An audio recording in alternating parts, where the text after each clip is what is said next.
The last box I packed was the one holding my son's baby pictures, and Denise stood in the doorway watching me tape it shut like she was timing me. 11 days. That's how long it took after my Luther's funeral for his wife to decide there was no more room for me in the house he'd bought her. My name is Keisha Kirkland. I'm 68 years old, and until 3 weeks ago, I had a son, a daughter-in-law, and a home I thought I'd grow old visiting on Sundays. Now I had 2 suitcases, a folding chair someone left in the garage, and a daughter-in-law standing over me with her arms crossed like I was overstaying a favor instead of burying a child. "I'm not trying to be cold, Keisha," Denise said, her voice smooth, rehearsed. "It's just time we all move forward, different directions." Behind her, Sylvia hovered in the hallway, arms folded tighter than her daughter's, saying nothing, but her silence had weight. Every time Denise's voice softened, Sylvia's eyes narrowed like she was grading a performance. 11 days, Denise, I said. "You couldn't give me 30? "The house needs to breathe," she said. "You understand." I didn't understand. I understood that Sylvia had been in that kitchen every day since the funeral, murmuring things I wasn't meant to hear, and that somewhere between the wake and the will reading, I'd become furniture nobody wanted to keep. I carried the last box to my car myself. Nobody offered to help. Sylvia watched from the porch like a woman making sure a debt got collected in full. If you're watching this, and you've ever been pushed out of a family you helped build, drop where you're watching from. I want to know how far this reaches. I was pulling out of the driveway, gravel crunching under my tires, my chest still raw from watching that front door close behind me, when my phone rang. A Georgia number, Atlanta area code. I almost didn't answer. Grief makes you suspicious of everything, even ringtones. "Mrs. Kirkland?" A man's voice said, careful, formal. "My name is Theodore Ellery. I'm an attorney here in Atlanta. I represent the estate of a client of mine, a Mr. Winston." I sat with the engine idling. "I think you have the wrong number." "I don't believe I do, ma'am," he said. "This concerns your son." My hands went cold before my mind caught up. My son's name was Luther. I don't know any Winston. There was a pause on the line, the kind of pause that isn't confusion, it's caution. "Mrs. Kirkland, I'd rather explain this in person than over the phone. This isn't something I can rush through. Is there any way you could come to Atlanta? Soon. Today, if possible." "Today?" My voice cracked on the word. Why would I need to come today, for a man I don't even know? "Because," he said, slower now, like he was choosing each word to keep me from hanging up. "You need to hear this from me directly, and you need to come now." The line went quiet after that, waiting on me. And something about his tone, not urgent like an emergency, but urgent like a truth he didn't want to say twice, made my stomach fold in on itself. I pulled a receipt from my purse, the only paper I had, and wrote the address he gave me in shaking letters I could barely read back to myself. I didn't know why a stranger's voice, talking about a man I'd never heard of, made my chest ache, like it was about my own son. The building was glass and steel, taller than anything I'd ever had business walking into, and I sat in the parking deck for 6 minutes before I trusted my legs to carry me inside. I hadn't slept. I'd driven 2 hours on grief and a half-finished pack of crackers, replaying the lawyer's voice in my head. "You need to come now." Like it was a verse I couldn't stop chewing on. The receptionist on the 14th floor barely looked up before waving me toward a hallway. "Mr. Ellery's expecting you." Theodore Ellery stood when I walked in, tall, gray at the temples, his handshake careful, like he already knew I was one wrong word from breaking. His office smelled like old paper and coffee gone cold. "Mrs. Kirkland, thank you for coming so quickly." You didn't give me much choice, I said, sitting before he offered the chair. He sat across from me, folding his hands on a closed folder. I know this is disorienting. I'll do my best to walk through it carefully. Start with who Winston is, I said, because I buried my son 3 weeks ago and I don't have room in my head for strangers. Right now. Something passed over his face. Not surprise, more like a man recalculating how gently he could deliver something. I represent an estate. The client's name in all of his business dealings was Winston. That's the name on every account, every filing, every record I've handled for almost 18 years. 18 years. I repeated it slow, testing the weight of it. My son was 44. You're telling me this man's been your client since Luther was 26? I'm telling you the timeline matches, Ellery said, careful, not confirming, not denying. Say his name, I said. Say it plain. Are you telling me my son and this Winston are the same man? He didn't answer right away, and that silence told me more than words would have. Mrs. Kirkland, the trust instrument itself includes written instructions on how and in what order beneficiaries are to be informed. That's not me being difficult. It's a fiduciary obligation I'm legally bound to follow, the same as I was bound to attorney-client confidentiality while he was alive. That obligation doesn't simply end because he's gone. I intend to honor it, even now. I'm not trying to torture you. I'm trying to do this right, and in the order he asked me to do it. Instructed by who? By the client, he said, while he was alive, in writing, notarized alongside the trust documents themselves. My hands had started shaking again, same as they did on that receipt in my car. You keep saying client like it's easier than saying my son's name. It might be, for now, he admitted. And for the first time, his composure cracked just slightly, like even he felt the cruelty of the careful distance he was keeping. I flew.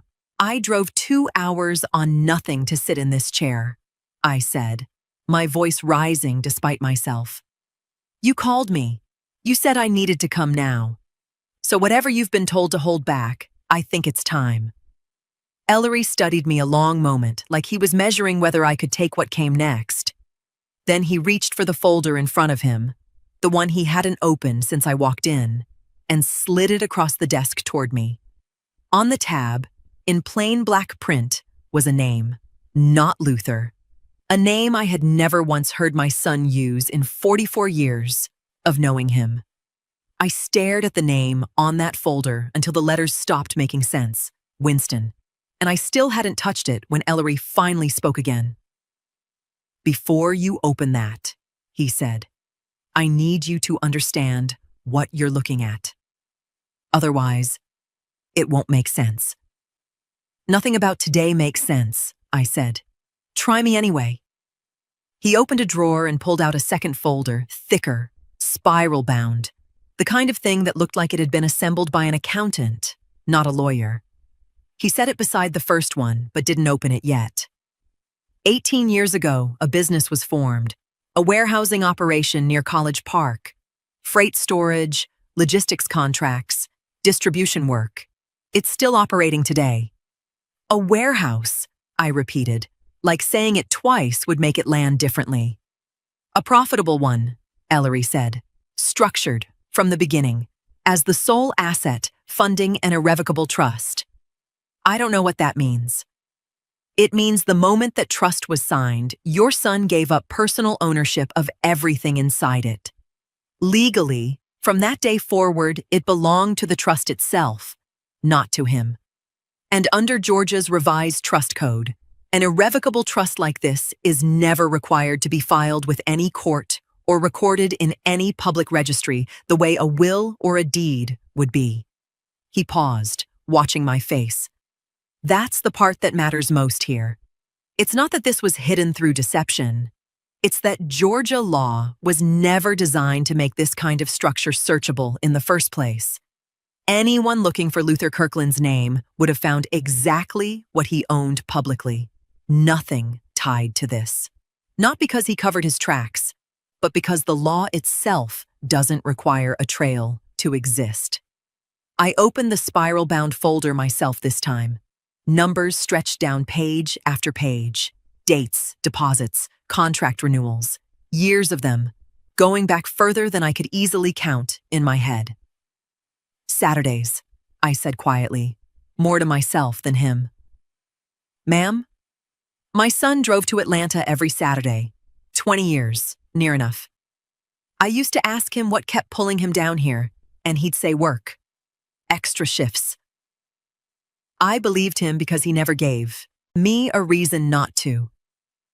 My finger stopped on a date, a deposit, a number too large for a man clocking overtime. This wasn't extra shifts. No, ma'am, it wasn't. Something in my chest that had been holding steady since the funeral finally gave way, quiet and slow. Not the loud kind of grief, but the kind that hollows a person out from the inside. My son had spent 2 decades building something the size of a small company, and he'd let me believe it was tiredness in his voice on Sunday phone calls.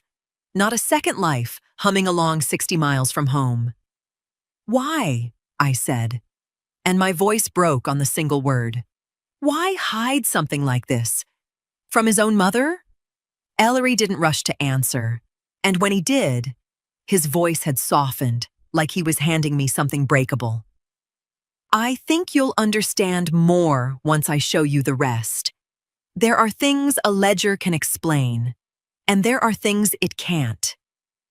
There's more than this? I gestured at the folder like it wasn't already more than I could hold.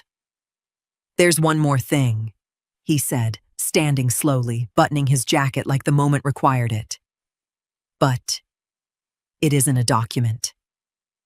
I looked up at him, my pulse loud in my own ears. Then what is it? He walked toward a cabinet against the far wall instead of answering right away. And something about the way his hand hesitated on the drawer told me that whatever he was about to hand me, it was going to hurt worse than numbers on a page ever could. Ellery pulled a single sheet from the cabinet, face down, and carried it back to the desk like it weighed more than paper should. I want to prepare you, he said, but I don't think there's a way to do that properly. So I'm just going to show you. He turned it over and slid it across to me. It was a photograph, printed on plain stock, slightly faded at the corners like it had been handled more than once before it landed in that drawer. A man stood in front of a loading dock, one hand resting on a stack of pallets, the other shading his eyes from the sun. Behind him, mounted high on the warehouse wall, a sign read, Winston Logistics in block letters. The man was my son, not a resemblance, not someone who favored him. Luther, in a company polo I'd never seen, standing in a place I never knew existed, looking more at ease than I remembered him looking in years. I didn't say anything. I couldn't. My hand went to my mouth on its own, and I sat there with the photograph trembling slightly between my fingers, staring at a version of my son who had a whole life I'd never been shown a single frame of. Ellery didn't fill the silence. He didn't explain the photo, didn't rush me, didn't offer water or platitudes. He just sat across from me and let me look, the way you let someone stand at a grave for as long as they need to. I don't know how long I sat like that. Long enough that the numbers on the wall clock behind him had moved more than I expected when I finally looked up. That's him, I finally said, my voice barely above a whisper. That's really him. Yes, ma'am. He looks happy. The words came out strange, almost accusing, like happiness was something he owed me a report on. I don't think I'd seen him look like that since he was a boy. Ellery didn't respond to that. He let it sit, because there was nothing appropriate to add to it. I set the photograph down carefully, like it might bruise, and pressed both hands flat against the desk to steady myself. Something in me had shifted from disbelief into something heavier. Not just grief for a man I'd lost, but grief for a version of him I never got to know while he was alive. "Why?" I said, and had to stop, clear my throat, start again. Why would he hide this from everyone? From me? Ellery was quiet for a moment, choosing his words the way a man chooses his footing on ice. "He didn't hide it from everyone," he said finally. "Just from the people who would have taken it." The sentence landed in my chest like something cold settling into a cracked bone. "Taken it," I repeated. "Taken it from who?" Ellery's eyes flicked just briefly, toward the folder still resting between us, and then back to me, steady, patient, giving nothing away yet. "That's a longer conversation," he said, "but I don't think you need me to spell out who he was protecting this from. I think some part of you already knows." I sat with that, my mind circling back to Denise's cold voice in that doorway 11 days ago. To Sylvia, watching from the porch like a debt collector, and a name I hadn't let myself think in connection to any of this until just now. "Some part of you already knows," Ellery had said, and he was right. But knowing and hearing are two different kinds of pain, and I wasn't ready to walk into the second one yet. "Then tell me the rest," I said. "All of it." I didn't come this far to leave half-informed. Ellery nodded slowly and reached into the same cabinet, pulling out a slim binder this time, nothing like the thick ledgers before it. He set it down and opened it himself instead of sliding it across. "The business generated income well beyond what your son needed for himself," he said. "Most men in his position would have expanded, reinvested, grown it larger. Luther did something different." I looked at the binder. Names, dozens of them, organized by year, next to dollar figures and the words tuition and apprenticeship placement. "What is this?" "A fund," Ellery said. "Unofficial in name, but running for just over a decade. Scholarships and trade placements for young men aging out of foster care around East Point. 12, sometimes 15 boys a year. No press, no plaques, no board of directors taking credit." I ran my finger down the list. Dozens of names I didn't recognize. Each one a life my son had quietly reached into and steadied without ever telling a soul, including me. "He never said a word," I whispered. "Not one word about any of this." "He wasn't the type to want credit," Ellery said. "I handled the disbursements for years and never once heard him ask how the story was being told about it. He only ever asked if the money went where it was supposed to go. And now that he's gone," I said slowly, "who's supposed to keep asking that question? You?" "No, ma'am. That's not my role, and it was never meant to be." Ellery reached back into the binder and pulled a separate, thinner document forward. The trust instrument itself, a tabbed page already marked. "The trust names a successor trustee, someone with legal authority to manage its assets and direct its purpose once the original trustee is no longer able to. That designation isn't the same as being a beneficiary. It carries actual control, the power to sign, to direct disbursements, to keep something like this running day to day." He turned the page toward me, and there, typed plainly under a header I hadn't noticed before, was my own name. "He named you. Not as an honor, as a job, with legal weight behind it." Something in my chest cracked open wider, not with the shock of before, but with a strange, aching pride I didn't know how to hold next to my grief. Ellery reached into the binder's back pocket and pulled out a single folded sheet, handwritten, the paper soft at the creases, like it had been folded and unfolded more than once. "This was left with specific instructions," he said. "For you. Only you." My hands shook, taking it from him. I unfolded it slowly, And there was my son's handwriting, the same slanted print he'd used since grade school, staring back at me like it could reach through the page and hold my hand. Everything else can be taken. This can't. Keep it running, Ma. I read it 3 times before the words settled into something I could carry instead of something that just knocked me down. He wanted me to do this, I said, more to myself than to Ellery. He built all of this, hid it from everybody who might have taken it apart, and then he left it to me.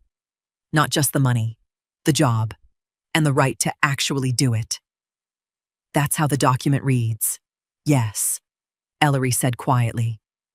I folded the note back along its worn creases and pressed it flat against my palm, feeling something shift inside me that grief alone hadn't been able to move.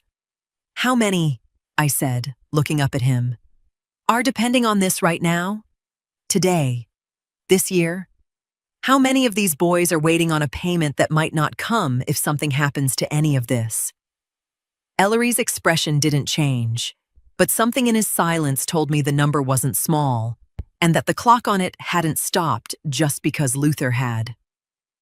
I drove back to Birmingham with the note folded in my coat pocket like something alive, and by the time I pulled up to the extended stay motel I'd been living out of, I wasn't the same woman who'd left. Before I left Atlanta, Ellery had said one more thing to me, plain and deliberate. Whatever you decide to say to Denise or Sylvia, understand that anything you tell them now could resurface later, restated in ways you don't control, if this ever becomes a legal matter. Silence isn't evasive. It's protection, for now. I hadn't fully understood the weight of that until I was standing on Denise's porch again. I didn't go to the motel first, though. I went to Denise's house. She opened the door already frowning, like my presence itself was an inconvenience she hadn't budgeted for. Keisha, we already talked about this. We did, I said. I'm not here to argue about the house. Sylvia appeared behind her almost instantly, arms crossed, stationed like she'd been waiting by the window. Then why are you here? I wanted you both to know I made it to Atlanta and back safely, I said, calm, deliberate. Since neither of you asked, Denise's eyes flickered just slightly. Atlanta? For what? Business, I said simply, watching her face for the crack I knew would come. It came, small, but there, a tightening at the corner of her mouth, a glance toward Sylvia that lasted half a second too long. What kind of business would you have in Atlanta? Sylvia asked, her voice light. Too light. The kind of light that's really a blade wrapped in silk. My son's kind, I said. Turns out there was a lot about him neither of us knew. I watched that land. Denise's arms unfolded slightly, like the words had physically pushed against her. What are you talking about?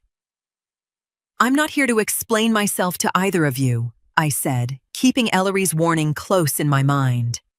Every word I chose now, I chose like it might be read back to me one day, in a room with a court reporter in the corner.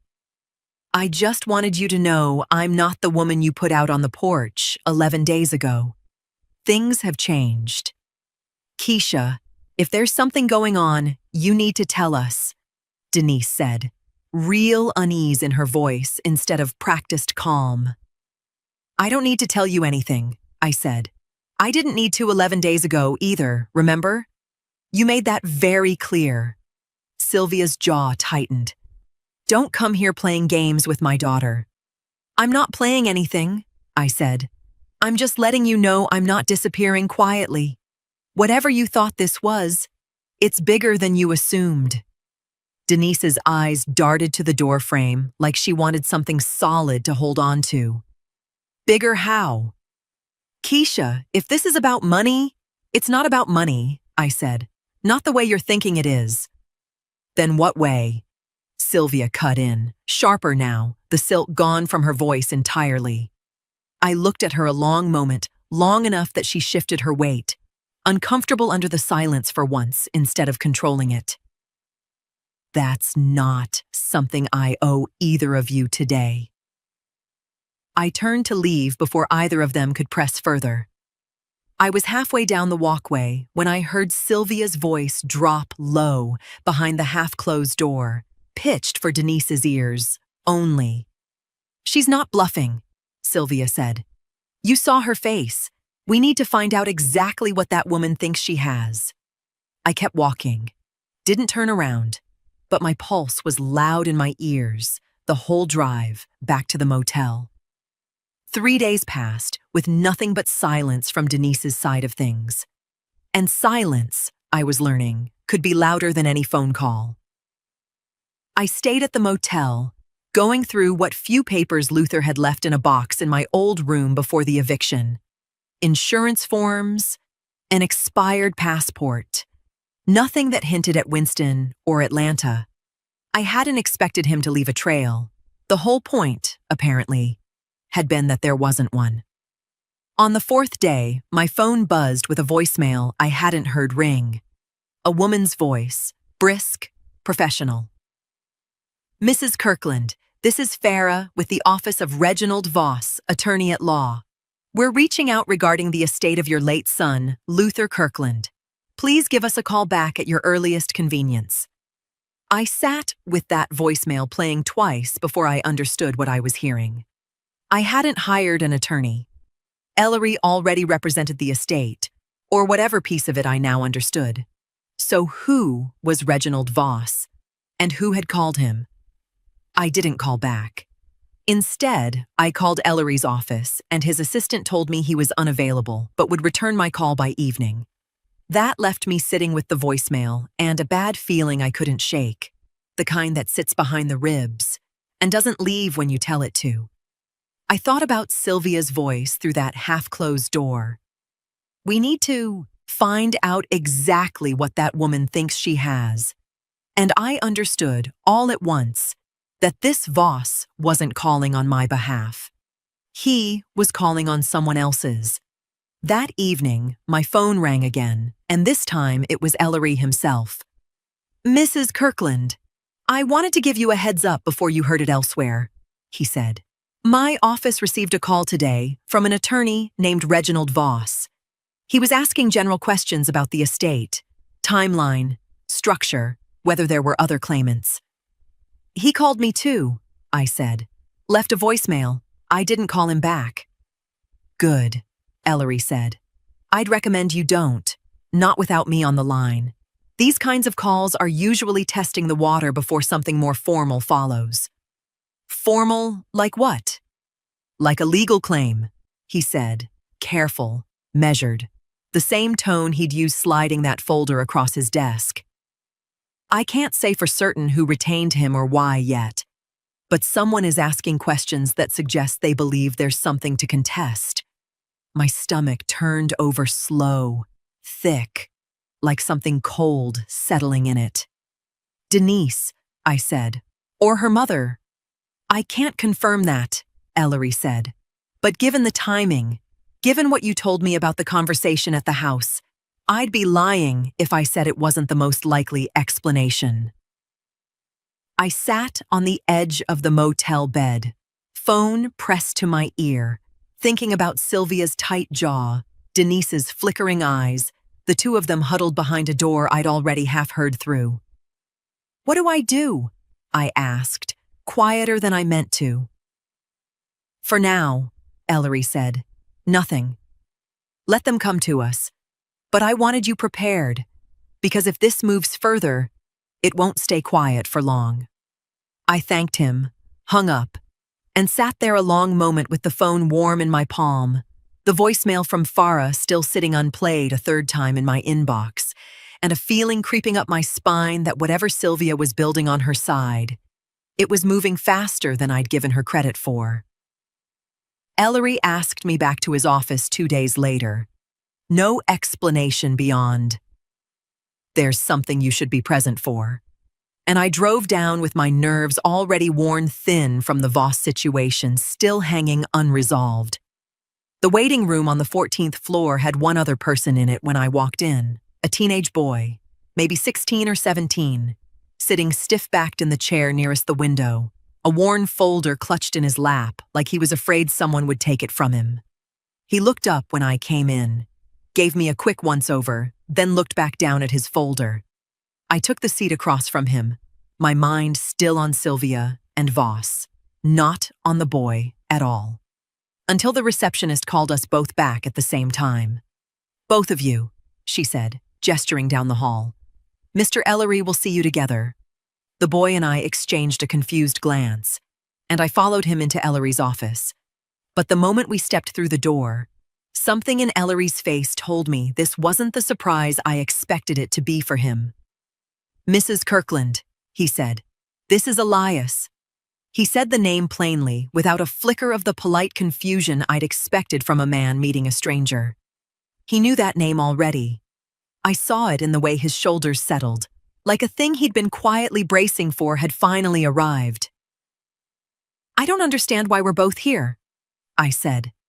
Ellery gestured for us both to sit. Elias sat with his knees bouncing, the folder still gripped tight. "My payments stopped," Elias said, before Ellery could speak, his voice tight, defensive. "For years, money's come every month for my schooling. Then it just stopped. I found this in my mother's old papers." He pulled out a faded wire confirmation. Name on it says Winston. I called the bank. They wouldn't tell me anything, but the reference had this firm's name on it. So I came. "I know," Ellery said quietly. Elias froze. You know? You know who I am?" "I've known your name since you were 7 years old," Ellery said. "I've administered your support since your mother first agreed to the arrangement. I was instructed never to contact you or explain anything unless you came looking yourself. I gave my word on that, and I kept it, even when it wasn't easy to." The room went very still. "Then you knew this whole time," Elias said, his voice cracking somewhere between anger and disbelief. "You could have told me anything, and you just waited." "I was bound by your father's wishes," Ellery said. "That's not the same as being comfortable with the silence." "My father." Elias said the word like it didn't belong to him yet. "Where is he? Why isn't he the one telling me this?" Ellery's stillness deepened, the same careful stillness I recognized from the day he'd shown me that folder. "Elias, I'm sorry. There's no gentle way to say it. His name was Luther. He passed away several weeks ago." Elias went white, then red, his jaw working over words that wouldn't form. "I never even met him. Nobody told me anything. And now I don't even get the chance." He turned to me suddenly, eyes red, searching my face like he was trying to place me in all of it. "Who are you?" Ellery answered before I could find my voice. "This is your grandmother." Nobody moved for what felt like a full minute after Ellery said it. "Grandmother," Elias repeated, testing the word like it didn't fit in his mouth. "I don't have a grandmother. I don't have anybody. It's been just me since my mom passed." "It's been just me too most days," I said quietly. "Since my son passed." He looked at me a long moment, something guarded settling behind his eyes instead of softening. "How do I know this isn't some kind of setup? People come out of nowhere when there's money involved. I've seen it happen to kids at my school whose parents died. Suddenly, everybody's an uncle. Everybody's owed something." "I understand why you'd think that," I said, keeping my voice even, not reaching for him, not asking him to trust me faster than made sense. "I only learned you existed an hour before you walked into this office. I have no claim on anything of yours, and you don't owe me trust just because a lawyer said a word out loud." Ellery excused himself, murmuring something about paperwork, and left us alone in the office. "How old are you?" I asked. 17. He turned the folder over in his hands, not looking at me. My mom never said his name, not once. She'd just say, "The money's coming. Don't worry about where from," like it was some kind of rule I wasn't supposed to question. She protected you, I said. Maybe more than either of us understood until today. Protected me from what? A father who never showed up? His voice cracked on the word father. I used to think maybe he didn't know about me. Now I find out he had money enough to hide a whole company, and he still never once came to see me. I only just found out about the company myself, I said. 3 days ago, I didn't know any of this existed either. He kept it from me too.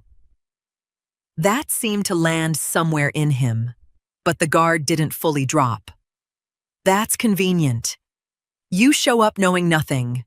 I show up knowing nothing, and somehow we're supposed to just be family now. I'm not asking you to call me anything, I said. I'm not asking you to trust me today or this week. I'm telling you what's true, and you can decide for yourself, in your own time, what that's worth. He studied me like he was waiting for the performance to slip, and when it didn't, something in his shoulders eased just slightly.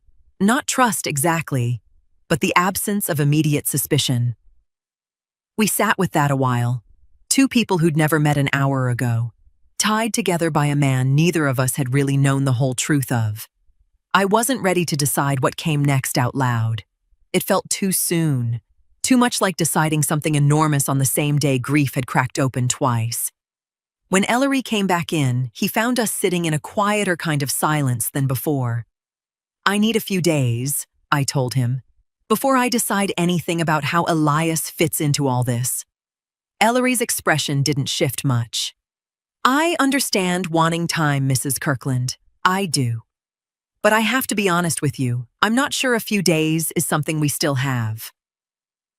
3 weeks passed before anything moved. Elias started staying with me at the motel on weekends by then.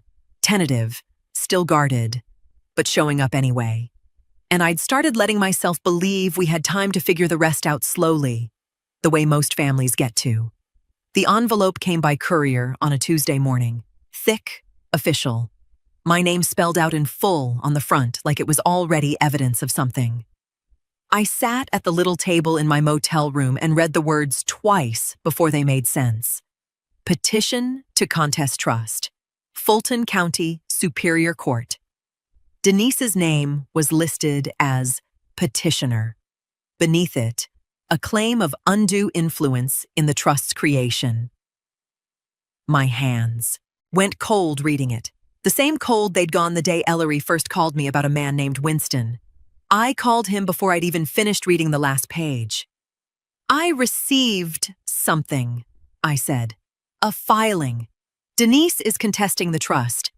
I was about to call you, Ellery said. I received notice this morning as well. Undue influence, I read off the page. They're saying someone influenced Luther into creating this. Who? Me? You? The filing doesn't name a specific party outright, Ellery said. It alleges influence by an unnamed individual close to your son at the time the trust was formed. It's vague by design. That's often how these begin. Can they win this? My voice came out smaller than I wanted it to. Legally, it's thin, Ellery said. Your son was 26, financially independent, showed no signs of impairment or dependency on anyone at the time this was created. There's no caregiver relationship here, no evidence of vulnerability. A claim like this typically requires exactly that kind of foundation, and I don't see it in what they filed. Then why file it at all?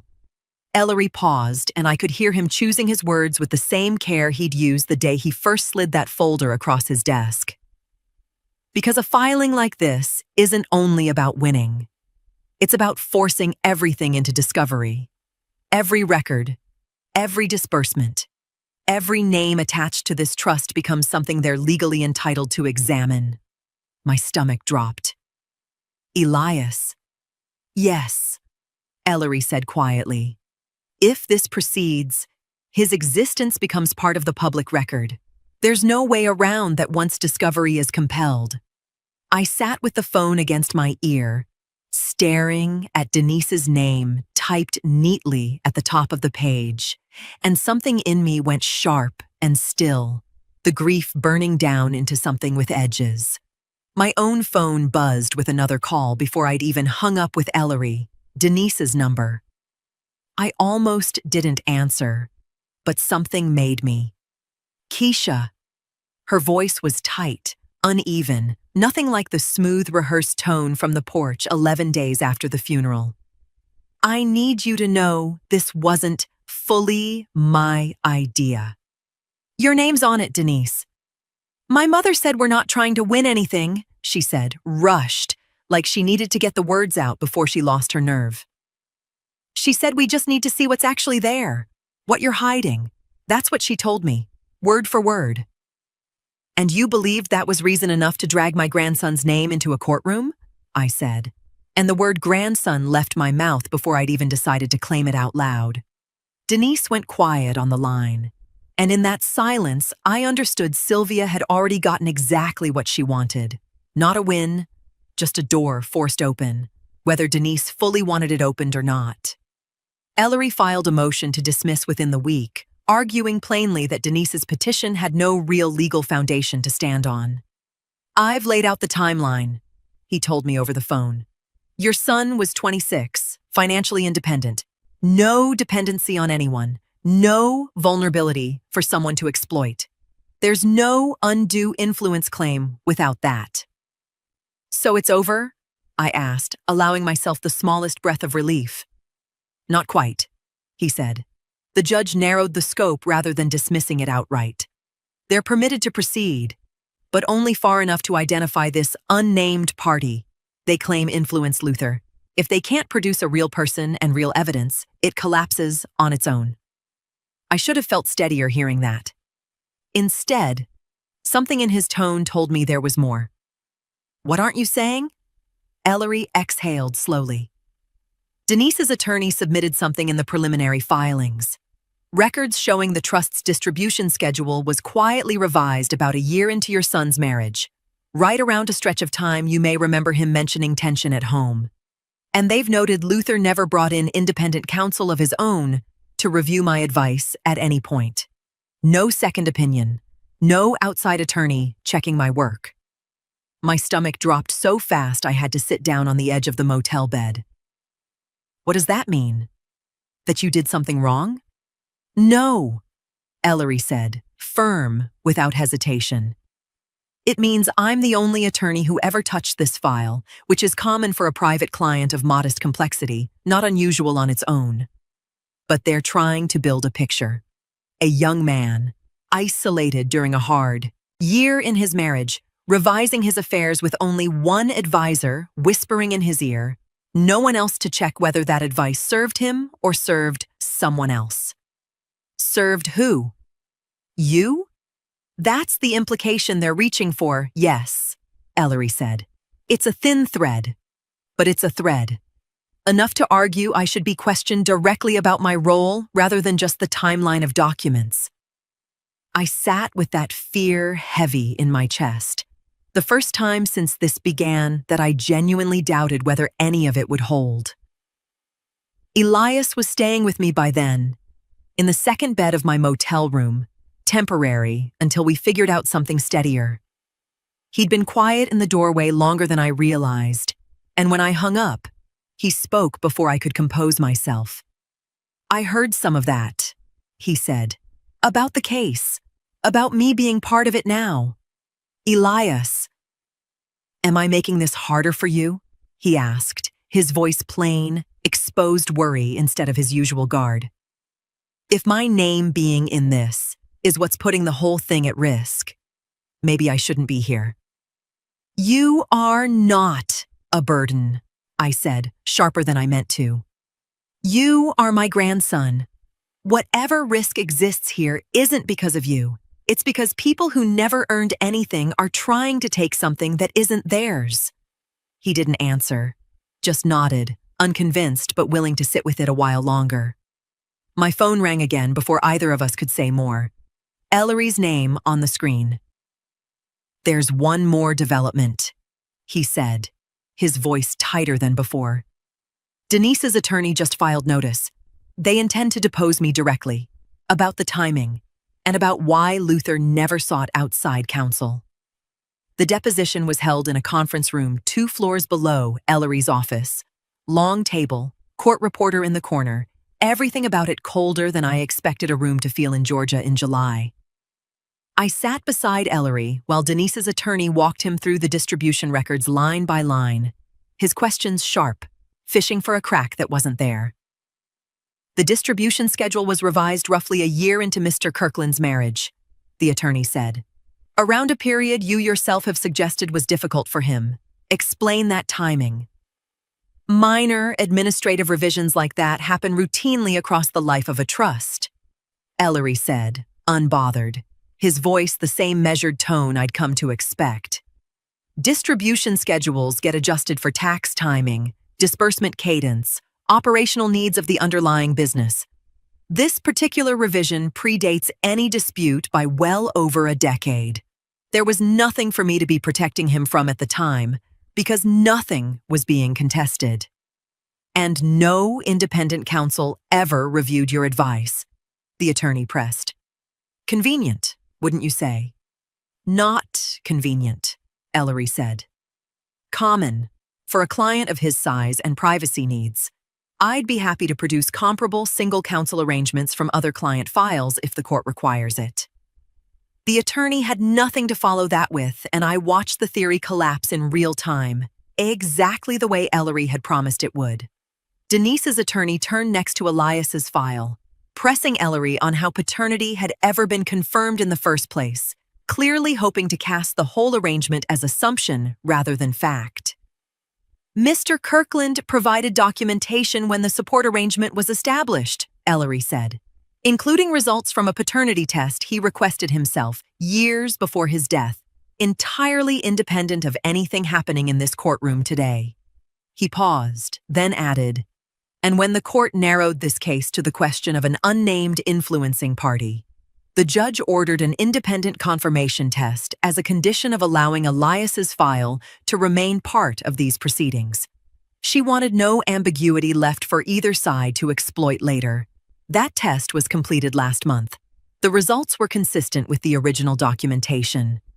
The attorney had no response prepared for that either, and I watched him glance down at notes that clearly hadn't accounted for it. Denise's deposition came after lunch, and it was a different kind of unraveling entirely. Her own attorney asked what she knew, when, about the trust, about Winston Logistics, about any of it during her marriage. I didn't know any of it, she said, her voice thinner than I'd ever heard it. Not the business, not the trust, not... She stopped, glanced briefly toward me, then away. Not any child. Sylvia, seated behind her, shifted hard enough in her chair that the sound carried. Denise didn't look back at her mother, not once. By the time the ledgers, the foundation disbursements, and Elias's file were formally entered into the record, the room had gone quiet in a way that felt different from the tension of the morning. Afterward, in the hallway, Sylvia strode ahead toward the elevators without a word, and Denise lingered a moment near me, alone, out of her mother's earshot. Keisha, she said quiet, none of the porch coldness left in her voice. I meant what I said in there. I didn't know.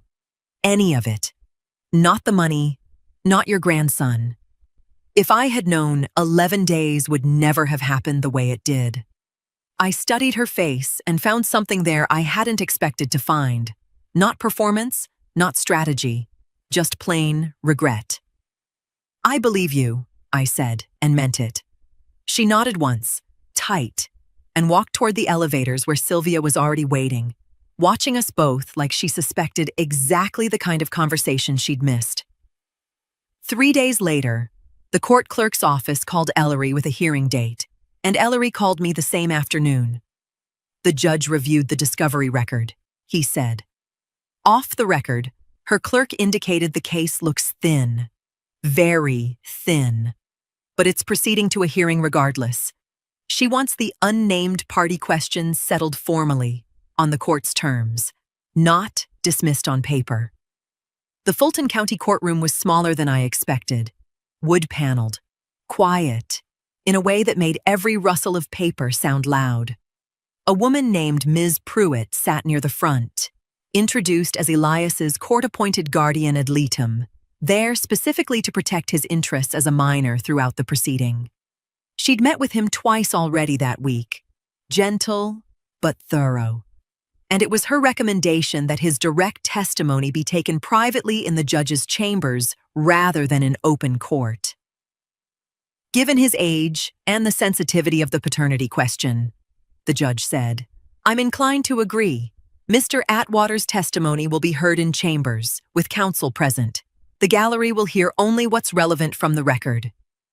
Elias sat beside me in the gallery when the hearing opened, his knee bouncing the same way it had the first day I met him, and I reached over once, briefly, to still it with my hand.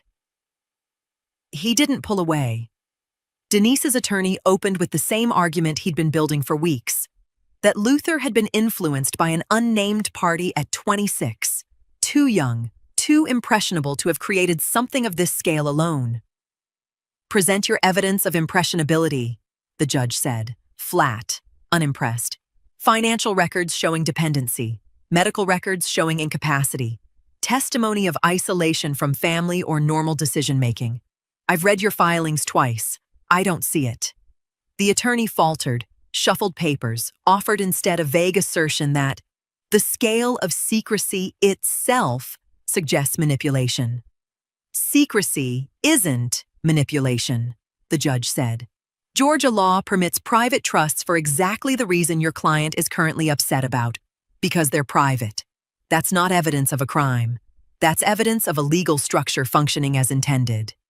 Ellery, when it was his turn, laid the timeline out plainly. Luther's age at the trust's creation, his financial independence at the time, the absence of any caregiver relationship for someone to have exploited. He didn't raise his voice once. He didn't need to. There is no unnamed party, Ellery said. There is a man who built something on his own, kept it private within his legal rights, and structured its future beneficiaries with clear, documented intent. When it was my turn, I testified plainly that I hadn't known about the trust, the alias, or the foundation until after my son's death, that I hadn't influenced any of it, that everything I now knew I'd learned in that office on Peachtree, same as anyone else would have. Did you ever suspect your son was hiding assets prior to his death? Denise's attorney asked me, reaching for something, anything. I suspected he was hiding something, I said. I didn't know it was this.